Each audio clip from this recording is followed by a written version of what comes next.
Hey guys, how you doing? It's Pablo here, and in today's video we're going to be doing something very different. Now, we've got a variety of things, but recently my English class made me do this story, and it's a horror one, so I might as well tell you guys because I think it's pretty good. So does my class, so does my family. Let's check it out.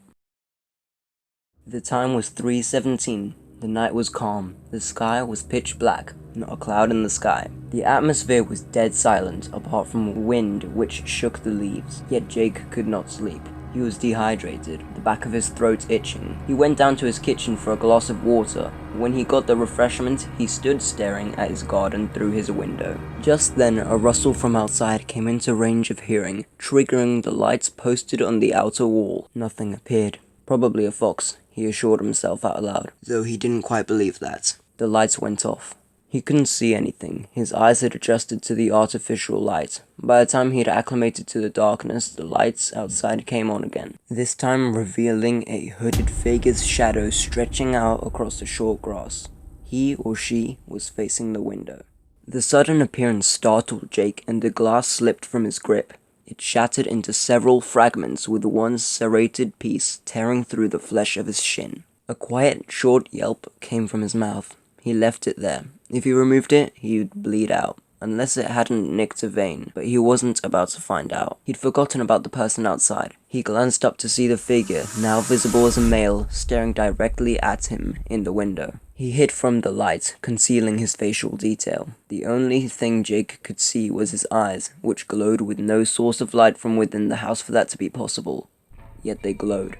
Now Jake yelled, out of pure fear. The man slowly made his way to the backyard door. Jake barricaded it with a chair against the knob.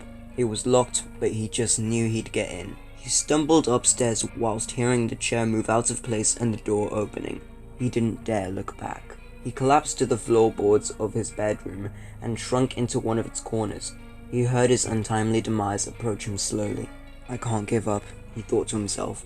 He's a person just like me. I can take him. He crawled to the door and rose halfway up.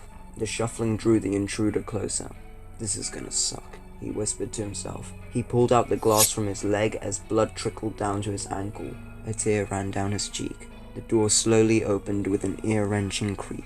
In one swift motion, Jake stood up and swung the glass blade deep into the man's chest. He didn't stumble. He didn't bleed. He didn't yell. It was as though the nerves which had been struck had lost their senses.